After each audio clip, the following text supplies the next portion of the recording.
തഹജ്ജുദ് നമസ്കാരം മുടക്കരുത്. രണ്ടെങ്കിൽ ഓവർ പിടിപിടിക്കണ്ട. ചില ആൾക്കാരുള്ളത് 8ഉം 10ഉം 20ഉം ഒക്കെ കൊണ്ട് പിടിക്കും. 4 ദിവസത്തിലെല്ലാം തളർന്ന് തീർന്നു പോകും. അത് വേണ്ട, 2 റക്അത്ത്.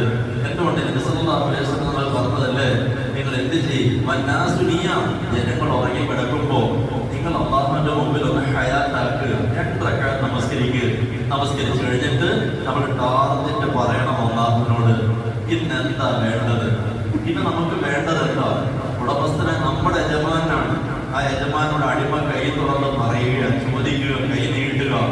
എങ്ങനെ? അല്ലാഹുവേ, ഇന്ന് എനിക്ക് ഒരൊറ്റ ഭക്ത നമസ്കാരം ആക്കന്റെ പഠിച്ചവനെ, കഴിവിന്റെ പരമാവധി നമസ്കാരം ജമാഅത്തായി നമസ്കരിക്കാൻ ഭാഗ്യം തരണേ പഠിച്ചവനെ. അത് കഴിഞ്ഞിട്ട് ഇങ്ങനെ ഓരോ സുന്നത്തുകൾ അത് ഒക്കുമെങ്കിൽ, എങ്ങനെ സുന്നത്ത് വരുന്നത്? ഒക്കുമെങ്കിൽ എന്ത് ചെയ്യും?